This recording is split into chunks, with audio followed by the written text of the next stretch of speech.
বিপদে বললে কেমন করে নিজেকে আল্লাহর কাছে সঁপে দিতে হয়, আসুন সাইয়েদনা ইব্রাহিম আলাইহিস সালামের জীবনী থেকে জানি। আল্লাহর খলিল ইব্রাহিম আলাইহিস সালাম আমাদের মতো সমাজ ব্যবস্থা পায় নাই। আমরা জন্মের পরে আমাদের কানের ভেতরে আজান দিয়েছে কে? একামত দিয়েছে কে? আমাদের বাপ-দাদারা আমাদের কানে আজান দিয়েছে কি? দেয় নাই। আপনি যেই সুন্দর ইসলামিক এনভায়রনমেন্ট পেয়েছেন, আমাদের ইব্রাহিম খলিল উনিও কি এরকম পেয়েছিলেন? হ্যাঁ, উনি জন্মের পর পরে ওনার কানে আজান দিয়েছে কেউ? আমার প্রিয় ভাইরা, আগা গোড়া একটা শিরকি পরিবেশ উনি জন্মগ্রহণ করেছেন। উনি ছাড়া ওই তল্লাটে একজনও আল্লাহর উপর বিশ্বাসী নাই। কল্পনা করতে পারেন? গোটা তল্লাটে, গোটা দেশে বিশ্বাসী মুমিন, আল্লাহর উপর বিশ্বাস স্থাপনকারী কয়জন? সবাই বলেন কয়জন? বাকি সব মুশরিক। বাকি সব মুশরিক নিজের সাথে নিজে শক্ত বোঝাপড়া করে, অ্যানালজি করে, সেলফ কনভারসেশন করে উনি মহা সত্যের সন্ধান পেয়েছেন। উনি আকাশের তারা দেখে ভাবে মনে হয় এটাই আমার খোদা, পরে দেখে তারা নাই, মনে মনে বলে না তাইলে এটা না। আবার চাঁদ দেখে বলে চাঁদটা বড় মায়া লাগে, মনে হয় এটাই আমার রব, পরে দেখে চাঁদও নাই, কয় না এটা না। এরপরে দ্বীপ প্রহরের জলজলে সূর্যটা খা খা করে গোটা পৃথিবীটারে রৌদ্র দিয়ে তাতিয়ে রাখে। তিনি ভাবলেন মনে হয় এটাই আমার রব, কারণ এটাই তো সবচেয়ে বড়।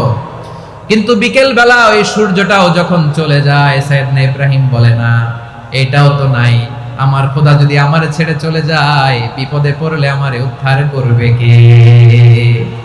এভাবে নিজের সাথে অ্যানালজি, সেলফ কনভারসেশন করতে করতে করতে তিনি মহা সত্যের সন্ধান পেয়েছেন। সুবহানাল্লাহ। সব শেষে তিনি নিশ্চয় আমি এমন সত্তার দিকে মনোনিবেশ করলাম, মুখাপেক্ষী হলাম, যিনি আকাশ বানিয়েছেন, জমিন বানিয়েছেন, আমি মুশরিক নই। সুবহানাল্লাহ। পারতেন? আপনি পারতেন? কেউ নাই, লক্ষ লক্ষ মুশরিক, আপনি একা। ওনার মতো এরকম বিচক্ষণতা দিয়ে আল্লাহরে খুঁজে পাইতে পারতেন আপনি? কি নবী ছিল, আল্লাহকে খুঁজে পেয়েছে। যখন আল্লাহর ইবাদত শুরু করলো, এই কথা ছড়ায় পড়লো চারদিকে। নমরুদ সাইয়েদনা ইব্রাহিমকে ডেকে পাঠালেন। নমরুদ বলে, ইব্রাহিম তুমি নাকি মূর্তির পূজা না করে কোন নতুন রবের ইবাদত করো, কে তোমার রব? সাইয়েদনা ইব্রাহিম বললেন, রব্বি আল্লাযী ইউহয়ী ওয়া ইউমীত, আমি এমন রবের ইবাদত করি যিনি জীবন দেন, যিনি মৃত্যু দেন। নমরুদ বলে, তাই নাকি? তোমার রব জীবন দেয়, মৃত্যু দেয়, আর এটা তো আমি দেই। আমিও তো জীবন দেই, আমিও তো মৃত্যু দেই। সাইয়েদনা ইব্রাহিম বললেন, কেমন করে তুমি জীবন দাও, মৃত্যু দাও, একটু দেখাও তো।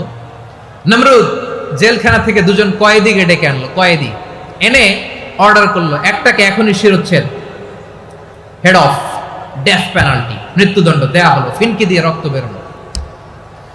নমরুদ বলে, দেখো দুজনকে ধরে আনলাম, একজন কয়েদিকে দিলাম ডেথ পেনাল্টি, মৃত্যুদণ্ড, ওরে মৃত্যু দিলাম। আরেকজন যে দাঁড়িয়ে আছে, চাইলে ওরেও আমি মৃত্যুদণ্ড দিতে পারি, কিন্তু না, ওরে আমি দিব না, ওরে আমি বাঁচায় দিলাম, ছেড়ে দিলাম, মানে জীবন দিলাম। দেখো ইব্রাহিম, তোমার চোখের সামনে একজনরে মৃত্যু দিলাম, আর একজনরে জীবন দিলাম। আপাত দৃষ্টিতে তাই তো, একজনরে তো জীবন দিল, আরেকজনরে মৃত্যু দিল। সাইয়েদনা ইব্রাহিম এবার বিপাকে পড়ে গেলেন। কিন্তু এক একজন নবীকে আল্লাহ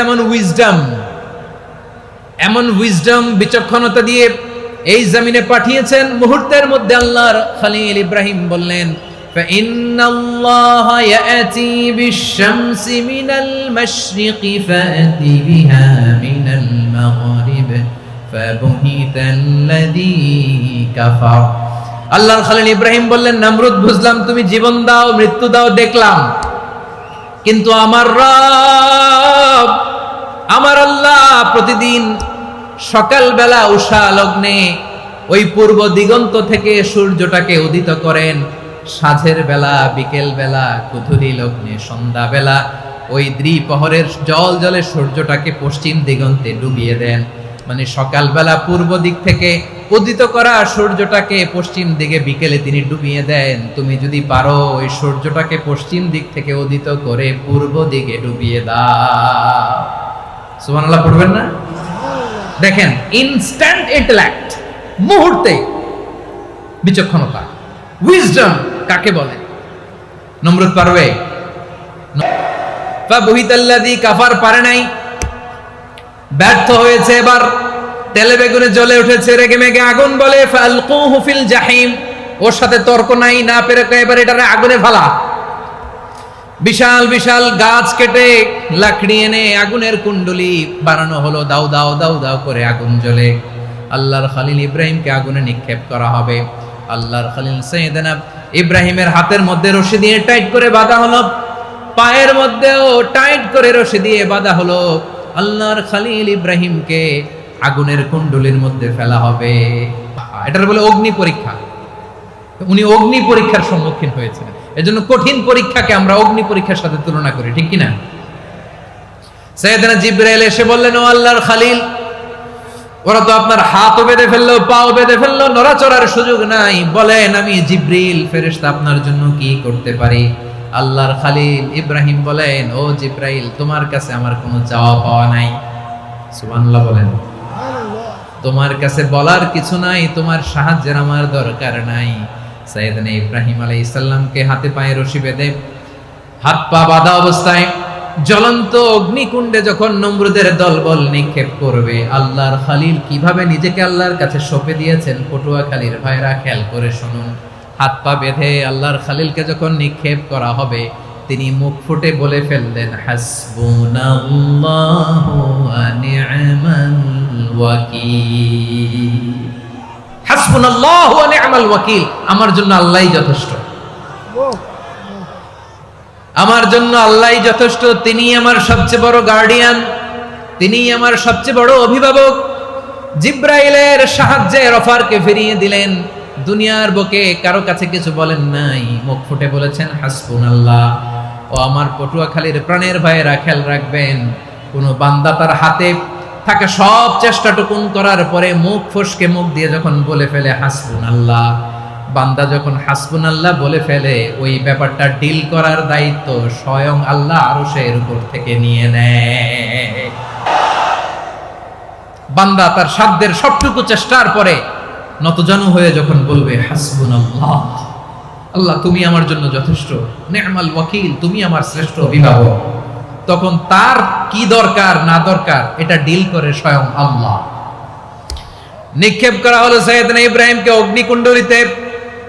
হাজার হাজার মানুষের দৃশ্য দেখার জন্য জড়ো হয়েছে এরকম বিশাল ময়দানে। কিন্তু কি অবাক করা ঘটনা, সবাই ভয় পাচ্ছিল, না জানে কি হয়ে যায়। আল্লাহর খলিলকে যখন আগুনের কুণ্ডলিতে নিক্ষেপ করা হয়, আল্লাহর খলিল ইব্রাহিম আগুনের কুণ্ডলীর মধ্যে বসে বসে মানুষগুলোর দিকে তাকিয়ে হাসতে শুরু করে দেয়।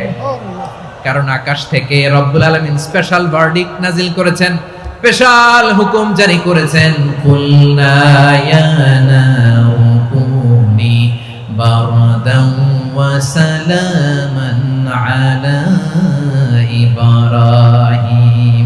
ও আগুন খবরদার, সৃষ্টির শুরু থেকে তোকে একটা ধর্ম আমি বাতলে দিয়েছিলাম, তোর ধর্ম, আগুনের ধর্ম হলো যা পাবে জ্বালিয়ে সারখার করবে। আল্লাহ বলল, ও আগুন, তোর ধর্ম দিয়েছিলাম, তুই সব জ্বালিয়ে পুড়িয়ে সারখার করে দিবি, কিন্তু ক্ষণিকের জন্য আমি তোর জ্বালিয়ে দেওয়ার ক্ষমতাটাকে কেড়ে নিলাম, জ্বালিয়ে ভস্ম করে দেওয়ার ক্ষমতা আমি কেড়ে নিলাম। কুনি বারদান, ঠান্ডা হয়ে যা, কিন্তু এত বেশি ঠান্ডা হবি না আবার আমার ইব্রাহিমের জন্য সর্দি লেগে না যায়। সুবহানাল্লাহ, এত আস্তে বললে হবে? কুনি বারদান, বারদ মানে বরফ, ঠান্ডা, ঠান্ডা হ, কিন্তু এত ঠান্ডা হবি না যাতে আমার ইব্রাহিমের কষ্ট হয়। আগুন বলে, আল্লাহ একবার বললাম ঠান্ডা হ, আবার বলো এত ঠান্ডা হবি না যাতে খলিলের সর্দি না লাগে। কেমন ঠান্ডা হব, কেমন এনভায়রনমেন্ট তৈরি করে দেব বলো? আল্লাহ বললেন, সালামান আলা ইব্রাহিম, আমার খলিল, আমার কলিজা, আমার ইব্রাহিমের জন্য তুই জান্নাতের গুল বাগিচা হয়ে যা। ও ভাই, নবী মুসার মতো ঈমান হলে রাস্তা হবে সাগর জলে, নবী ইউসুফের মতো ঈমান হলে একে একে দরজা খোলে। নবী ইব্রাহিমের মতো ঈমান যদি আজও থাকে বিদ্যমান, অগ্নিকুণ্ডে দেখতে পাবে খুবসুরতে ফুল বাগান। কুলনা ইয়া নারু কুনি বারদান ওয়া সালামান আলা ইব্রাহিম। বান্দা যখন মুখ দিয়ে বলে হাসবুনাল্লাহ, এরা বিপদের শুরুতেই আমরা বলবো ইন্না লিল্লাহ। শুরুতে কি বলবো? এরপরে যেই বাক্যটা পড়ে নিজের পরিস্থিতিকে আল্লাহর দরবারে সঁপে দিব সেটা হচ্ছে হাসবুনাল্লাহ। সেটা কি? বিষ্ণু বলেন লা ইয়াজালু লিসানুকা রাতাবান মিন যিকরিল্লাহ, সব সময় আল্লাহর স্মরণ দিয়ে জিকির দিয়ে জিহ্বাটারে সিক্ত রাখো। আর শয়তানু জাসিমুন আলা কলবি ইবনে আদম, শয়তান বনি আদমের কলবে খামচি মেরে বসে থাকে। ফাইদা যাকারাল্লাহ খালাসা, মানুষ যখন আল্লাহর স্মরণ করে জিকির করে শয়তান দৌড়ে পালায়। ওয়া ইদা গাফালা ওয়াসওয়াসা, যখনই বনি আদম গাফেল হয় তখনই শয়তান তার হৃদয়ে ওয়াসওয়াসা দেয়। বিশ্বনবী এরকম কঠিন বিপদে পড়েছেন জীবনের কিছু কিছু মুহূর্তে, ওই মুহূর্তে বিশ্বনবী স্পেশাল দুইটা দোয়া পড়তেন। এই দোয়াগুলো আপনাদেরকে জানিয়ে দেয়। বিশ্বনবী বলেন, কঠিনতম বিপদে যখন পড়বা, দেয়ালে পিঠ থেকে যায়, চোখে মুখে অন্ধকার, বাঁচার কোনো উপায় নাই, তখন পড়বা লা ইলাহা ইল্লা আনতা সুবহানাকা ইন্নী কুনতু মিনাজ জালিমিন। আল্লাহ, তুমি ছাড়া কোনো ইলাহ নাই, তুমি পবিত্র, নিশ্চয় আমি জালিমদের অন্তর্ভুক্ত। সুবহানাল্লাহ বলেন। এই দোয়া সাইয়েদনা ইউনূস আলাইহিস সালাম পড়েছিলেন যখন মাছের পেটে ছিলেন। কিসের পেটে? এবং অনেক মুফাসসিরিন ইকরাম বলেছেন, অনেক আহলুল ইলমরা বলেছেন এটা হচ্ছে ইসমে আজম। ইসমে আজম এমন দোয়া যেটা দিয়ে দোয়া করলে আল্লাহ দোয়া কবুল করে, কিন্তু এটা কোনটা এটা নিয়ে ইখতিলাফ আছে। কোন কোন আহলুল ইলম বলেন এই লা ইলাহা ইল্লা আনতা সুবহানাকা ইন্নী কুনতু মিনাজ জালিমিন এটা হচ্ছে ইসমে আজম। সাইয়েদনা ইউনূস আলাইহিস সালাম পড়েছেন। এই দোয়া পড়ে সাইয়েদনা ইউনূস আলাইহিস সালাম মাছের পেট থেকে রক্ষা পেয়েছিলেন। রক্ষা করেছিল কে? লা ইলাহা ইল্লা আনতা সুবহানাকা ইন্নী কুনতু মিনাজ জালিমিন। বিশ্বনবী বললেন, দেয়ালে পিঠ থেকে গেলে, চোখে মুখে অন্ধকার, বাঁচার কোনো উপায় নাই, তখন এই দোয়াটা করতে হবে। এই দোয়া পড়ে আল্লাহর কাছে ফরিয়াদ করলে বিপদ মুক্ত করবেন কে? কেন এই দোয়াটা আল্লাহর কাছে বড্ড প্রিয় জানেন আমার ভাইয়েরা? কারণ এই দোয়ার মধ্যে তিনটা জিনিস আছে। আমি যেরকম আঙ্গুল উঁচু করেছি এরকম করেন তো। তিনটা। কয়টা? তিনটা। এক নম্বরে হচ্ছে তাওহীদ, দুই নম্বরে তাসবিহ, তিন নম্বরে তাকরীর। আই রিপিট, আবারও বলছি, এক নম্বরে তাওহীদ, দুই নম্বরে তাসবিহ, তিন নম্বরে তাকরীর। এই দোয়াটা আল্লাহর কাছে এত পছন্দনীয় কারণ এই দোয়ার প্রথম অংশে আছে তাওহীদ, আল্লাহর একত্ববাদের ঘোষণা। লা ইলাহা ইল্লা আনতা, ও আল্লাহ আপনি ছাড়া কোনো ইলাহ নাই, উপাস্য নাই। এই কথা বললে আল্লাহ বড্ড খুশি হয়ে যায়। সুবহানাল্লাহ পড়েন। এ দোয়ার দ্বিতীয় অংশে আছে তাসবিহ, মানে আল্লাহর প্রশংসা, প্রশংসা সূচক বাণী। সুবহানাক সুবহানাক সুবহানাক, ও আল্লাহ আমি আপনার পবিত্রতা ঘোষণা করছি। সুবহানাক, একথা শুনলেও আল্লাহ খুশি হয়ে যায়। সুবহানাল্লাহ পড়েন। এই দোয়ার তৃতীয় অংশে আছে তাকরীর, তাকরীর মানে পাপের স্বীকৃতি। তাকরীর মানে কি?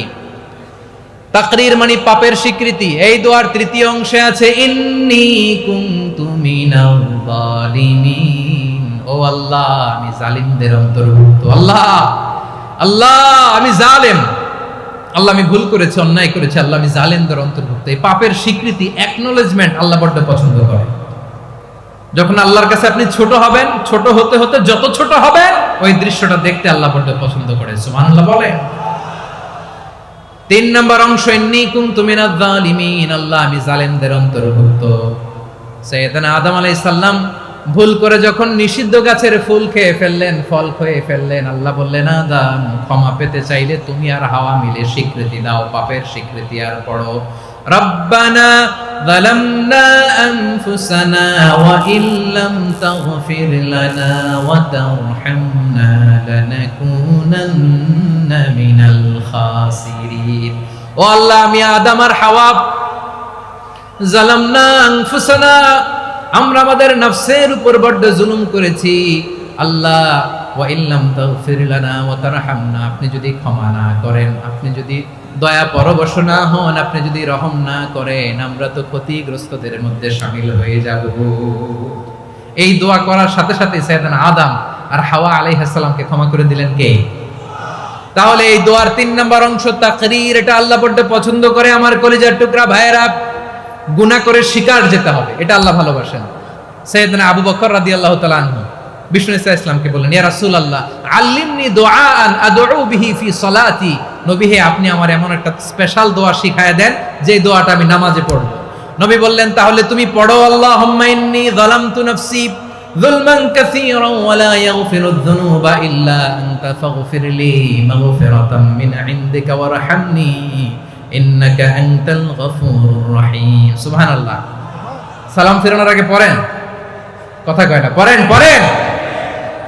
ও আবু বকর, নামাজে যদি দোয়া করতে মনে চায় এই দোয়াটা পড়বা, আল্লাহুম্মা ইন্নী যালামতু নাফসি, আল্লাহ জুলুম করেছি আমার নফসের উপর, যুলমান কাসীরা, অনেক জুলুম, ওয়া লা ইয়াগফিরুয যুনুবা ইল্লা আনতা, আপনি ছাড়াই জুনুব এই পাপ ক্ষমা করার দ্বিতীয় কোনো রব নাই। আছে? এজন্য আল্লাহরে বলবেন, আল্লাহ আমি ছাড়া তোমার গোলামের অভাব নাই, ও আমার রব আমি ছাড়া এই জমিনের বুকে তোমার গোলামের অভাব নাই, কিন্তু তুমি ছাড়া তো আমার দ্বিতীয় কোনো রব নাই।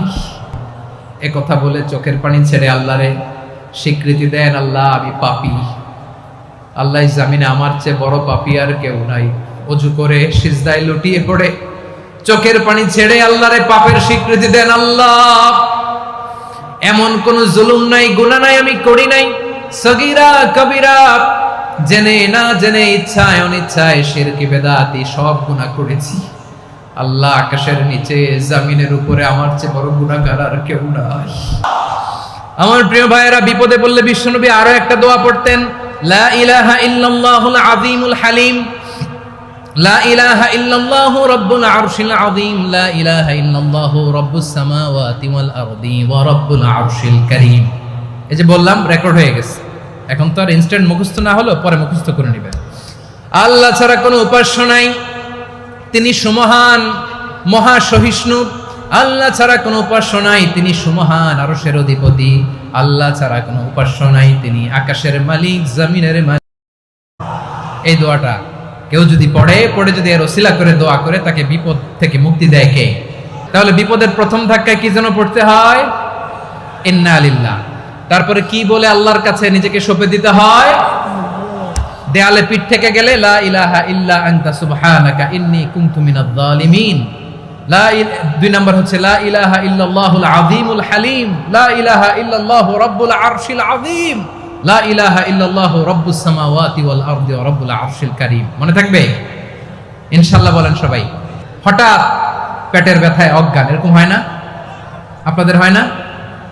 বিষ্ণু ইসলাম বলেন, আকস্মিক দুর্ঘটনার বিপদ থেকে যদি কেউ বাঁচতে চায়, সকাল সন্ধ্যা যেন প্রত্যেকে এই দোয়াটা পড়ে। সকালে যদি 3 বার পড়ে, সন্ধ্যা পর্যন্ত হঠাৎ বিপদ থেকে সে রক্ষা পাবে। সন্ধ্যাবেলায় যদি 3 বার পড়ে, সকাল পর্যন্ত প্রোটেক্টেড। সুবহানাল্লাহ পড়ে। দোয়াটা কি? দোয়াটা হচ্ছে বিসমিল্লাহিল্লাযী লা ইয়াদুররু মা ইসমিহি শাইউন ফিল আরদি ওয়ালা ফিস সামাই ওয়া হুয়াস সামিউল আলীম। ছোট না? অনেক ছোট, মুখস্থ করবেন। বিসমিল্লাহিল্লাযী লা ইয়াদুররু মা ইসমিহি শাইউন ফিল আরদি ওয়ালা ফিস সামা। ওই আল্লাহর নাম নিচ্ছি, যে আল্লাহর নামের বরকতে আকাশ জমিনের কোনো কিছু কারো কোনো ক্ষতি সাধন করতে পারে না। তিনি সর্বশ্রোতা, সর্বজ্ঞ। সুবহানাল্লাহ পড়েন। পড়বেন এই দোয়াটা, বিসমিল্লাহিল্লাযী লা ইয়াদুররু মা ইসমিহি শাইউন ফিল আরদি ওয়ালা ফিস সামাই ওয়া হুয়াস সামিউল আলীম। ফজরের পরে 3 বার, মাগরিবের পরে 3 বার যদি কেউ পড়ে, প্রোটেক্টেড। যে কোনো হঠাৎ বিপদ থেকে প্রোটেক্ট করেন কে? ওই আল্লাহর নাম নিচ্ছি, যে আল্লাহর নামের ওসিলায় আকাশ জমিনের কোনো কিছু কোনো ক্ষতি করতে পারে না। সুবহানাল্লাহ পড়েন। আচ্ছা, এবার আমাদের জীবনে দুশ্চিন্তা আছে না নাই বলেন? এই দুশ্চিন্তা, পেরেশানি, মারাত্মক পেরেশানি থেকে মুক্তি পাওয়ার জন্য বিষ্ণু ইসলাম 2টো দোয়া পড়তেন। কয়টা? অনেকগুলো পড়তেন। স্পেশাল 2টো দোয়া আজকে আপনাদের শিখায়া যাব, শুনবেন ভাইরা। বিষ্ণু ইসলাম যখন খুব বিপদে পড়তেন, দুশ্চিন্তা ওনাকে ঘিরে ধরতো, উনি পড়তেন ইয়া হাইয়ু ইয়া কাইয়ুম বিরহমাতিকা আস্তাগীথ, ইয়া হাইয়ু ইয়া কাইয়ুম বিরহমাতিকা আস্তাগীথ, ইয়া হাইয়ু ইয়া কাইয়ুম, হে শাশ্বত অবিনশ্বর, হে চিরঞ্জীব, বিরহমাতিকা আস্তাগীথ, তোমার রহমতের উসিলায় তোমার কাছে ফরিয়াদ করি। এটা পড়তেন। আবার আরেক বর্ণনায় এসেছে ইয়া হাইয়ু ইয়া কাইয়ুম বিরহমাতিকা আস্তাগীথ আসলিহ লি শা'নি কুল্লাহু ওয়া লা তাকিলনি ইলা নাফসি তারফাতা আইন। আসলিহ লি শা'নি কুল্লাহ, আল্লাহ আমার সবকিছু আপনি সেটেল করে দেন। তাহলে পড়বেন ইয়া হাইয়ু, হে চিরঞ্জীব। হাইয়ু মানে চিরঞ্জীব, যিনি চিরকাল বেঁচে থাকবেন, মরবেন না। আল্লাহ মরবেন? তার কোনো লয় আছে? ক্ষয় আছে? সূরা রহমানে আল্লাহ বললেন কুল্লু মান আলাইহা ফানি ওয়া ইয়াবকা ওয়াজহু রাব্বিকা দুল জালালি ওয়াল ইকরাম ফাবিআইয়ি আলাই রাব্বিকুমা তুকাযিবান। জমিনে যা আছে সব ফান, ভ্যানিশ হয়ে যাবে, নিশ্চিহ্ন হয়ে যাবে, শেষ হয়ে যাবে, সব বিলুপ্ত হয়ে যাবে, একজন ছাড়া। জোরে বলেন তিনি কে? ইয়া হাইয়ু। আমার সাথে আওয়াজ করে পড়েন ইয়া হাইয়ু, ইয়া কাইয়ুম, ইয়া হাইয়ু, ইয়া কাইয়ুম বিরহমাতিকা আস্তাগীথ আসলিহ লি শা'নি কুল্লা ওয়ালা তাকিলনি ইলা নাফসি তরফাতা আইন। এভাবে দোয়া করলে আপনাকে বিপদ মুক্ত করবে কে? এই দোয়াটা কেন পছন্দ আল্লাহর কাছে? কারণ এখানে আল্লাহর দুইটা সুন্দর নাম আছে, গুণবাচক নাম, আল হাই, আল কাইয়ুম, এই দুটো নাম আছে এখানে। আবার এই দুইটা আয়াতুল কুরসির অংশ। আয়াতুল কুরসির শুরুতে এটা আছে না নাই? হ্যাঁ, আছে না নাই? 3 নাম্বার কারণ এটা ইসমে আজম। কোন দোয়াটা ইসমে আজম? যে দোয়া ওসিলায় দোয়া করলে আল্লাহ দোয়া ফেরায় না। অনেকগুলো মত আছে, সবচেয়ে ভ্যালিড মত হচ্ছে এটা, ইয়া হাইয়ু ইয়া কাইয়ুম। এর ওসিলা দিয়ে দোয়া করলে দোয়া কবুল করে কে? 2 নম্বরে বিশ্বনবী মারাত্মক বিপদে পড়লে আরেকটা দোয়া পড়তেন, আল্লাহুম্মা ইন্নী আবদুক। আগে দোয়াটা পড়ি, শুনেন। আল্লাহুম্মা ইন্নী আবদুক ওয়া ইবনু আবদিক ওয়া ইবনু আমাতিক নাসিয়াতি বিয়াদিক মাদিন ফিয়া হুকমুক আদলুন ফিয়া কাদাউক আসআলুকা বিকুল্লি ইসমিন হুয়া লাক সাম্মাইতা বিহি নাফসাক আও আনসালতাহু ফি কিতাবিক আও আল্লামতাহু আহাদাম মিন খালকিক আও ইস্তা'সারতা বিহি ফি ইলমিল গায়বি ইনদাক আন তাজআলাল কুরআনা রাবিআ কলবি ওয়া নূরা সাদরি ওয়া জালাআ হুজনি ওয়া যাহাবা হাম্মি। সুবহানাল্লাহ পড়েন। বিষ্ণুই বলতেন আল্লাহুম্মা ইন্নী আবদুক, ও আল্লাহ আমি আপনার গোলাম, ওয়া ইবনু আবদিক, গোলামের ঘরের গোলাম, ওয়া ইবনু আমাতিক, বাদীর ঘরের গোলাম। মানে আল্লাহ আমি আপনার গোলাম, আমার বাবা আব্দুল্লাহ ছিল আপনার গোলাম, আমার মা আমিনা ছিল আপনার বাদী। মানে আমরা গোলাম বংশের, সব গোলাম। নিজেরে এর চেয়ে আর ছোট করে আল্লাহর কাছে উপস্থাপন করা যায় আমার ভাইরা? বিষ্ণুই বললেন ও আল্লাহ আমি আপনার গোলাম, গোলামের ঘরের গোলাম, দাসীর ঘরের গোলাম, নাসিয়াতি বিয়াদিক, আমার মাথার চুলের ছুটি আপনার হাতের মুঠোয়। আপনি ডানে টান দিলে আমি ডানে যেতে বাধ্য, আপনি বাঁয়ে টান দিলে বাঁয়ে যেতে বাধ্য। সুবহানাল্লাহ বলেন। আল্লাহ আসআলুকা বিকুল্লি ইসমিন হুয়া লাক নাসিয়াতি বিয়াদিক মাদিন ফিয়া হুকমুক, আপনার নির্দেশ আমার উপর কার্যকর হবেই হবে। আদলুন ফিয়া কাদাউক, আপনার ফয়সালা, যেই ফয়সালাই আপনি আমার জন্য করেন এটাই ইনসাফ। সুবহানাল্লাহ বলেন। এভাবে কায়মন বাক্যে আল্লাহর কাছে বিশ্বনবী দোয়া করতেন। এরপরে বিশ্বনবী বললেন আল্লাহ তোমার যত নাম আছে সব নামের ওসিলায় দোয়া করি, যে নাম তুমি আমাদেরকে জানিয়েছো, যে নাম তুমি আমাদেরকে জানাও নাই, যে নাম তুমি কোরআনে নাজিল করেছো, যে নাম নাজিল করো নাই, যে নাম শুধু নবীদেরকে জানিয়েছো। আর আল্লাহর এমন কিছু চমৎকার চমৎকার সুন্দর সুন্দর নাম আছে, এই নামগুলো রব্বুল আলামিন কাউকে জানাবে না। সুবহানাল্লাহ বলেন। আমরা তো 99 নাম জানি, 100 নাম জানি আল্লাহ, কিন্তু আল্লাহর এমনও কিছু নাম আছে যেগুলো আল্লাহ বিশ্বনবীরও জানায় নেই। এগুলো আল্লাহ ইলমুল গায়বে রেখে দিয়েছেন। দোয়ার সময় বলবেন আল্লাহ তোমার যেই নামগুলো জানি, যেগুলো জানি না, যেগুলো কোরআনে আছে, যেগুলো নাই, যেগুলো নবীরে খাস ভাবে জানাইছো ওগুলোর উসিলায়, যেগুলো কোনোদিন জানাবাও না তোমার ওই নামের উসিলাও তোমার কাছে চাই। আল্লাহ কোরআনকে আমার হৃদয়ের বসন্ত বানাও, আমার বক্ষের জ্যোতি বানাও, আমার চিন্তা দুশ্চিন্তা তুমি দূর করে দাও। বিশ্বনবী বললেন এই কালিমাগুলো, এই বাক্যগুলো পড়ে যদি কেউ আল্লাহর কাছে ফরিয়াদ করে তার হৃদয় থেকে দুশ্চিন্তা কাটিয়ে দিবে কে? আচ্ছা সবশেষে বলি, ঋণের বোঝায় যারা জর্জরিত, বিষ্ণু ইসলাম চমৎকার একটা দোয়া শিখিয়েছেন। এক সাহাবীর নাম আবু উমামা, নামাজের ওয়াক্ত ছাড়া উনি মসজিদে যেয়ে বসে আছে। বিষ্ণু বললেন কিরে আবু উমামা, নামাজের তো ওয়াক্ত হয় নাই, মসজিদে কি? সাহাবী বলে হুমুমুন লাজিমাতনি ওয়া দুয়ুন, নবী গো ঋণের বোঝায় এমন টেনশনে আছি, ঘরে থাকতে পারলাম না, মসজিদে চলে আসছে। বিশ্বনবী বলেন আমি কি তোমার এমন একটা দোয়া শিখাবো যেটা পড়লে আল্লাহ তাআলা তোমার ঋণের বোঝা হালকা করে দিবেন? আবু উমামা বললেন ইয়া রাসূলুল্লাহ অবশ্যই শিখাবেন। বিশ্বনবী বললেন তাহলে তুমি পড়বা আল্লাহুম্মা ইন্নী আউযু বিকা মিনাল হাম্মি ওয়াল হাযান ওয়া আউযু বিকা মিনাল জুবনি ওয়াল বুখল ওয়া আউযু বিকা মিন গালাবাতিদ দাইনি ওয়া কাহরির রিজাল। ও আল্লাহ, তোমার কাছ থেকে দুশ্চিন্তা থেকে পানাহ চাই, কৃপণতা, ভীরুতা, অলসতা, কার্পণ্যতা, এই সব কিছু থেকে, মানুষের কঠোরতা, আমার উপর মানুষের আধিপত্য এবং ঋণের বোঝা থেকে পানাহ চাই। এই দোয়াটা যখন বিষ্ণুনবী শিখাই দিলেন, আবু মামা বারবার এই দোয়া পড়ে, আল্লাহুম্মা ইন্নী আউযু বিকা মিনাল হাম্মি ওয়াল হাযান ওয়া আউযু বিকা মিনাল আজজি ওয়াল কাসাল ওয়া আউযু বিকা মিনাল জুবনি ওয়াল বুখল ওয়া আউযু বিকা মিন গালাবাতিদ দাইনি ওয়া কাহরির রিজাল। আবু মামা বলে এই দোয়া আমি পড়তে লাগলাম। কিছুদিন পরে দেখা গেল বিষ্ণুনবীর শেখানো এই দোয়ার বদৌলতে আল্লাহ তাআলা আমার সব ঋণ পরিশোধের ব্যবস্থা করে দিয়েছেন।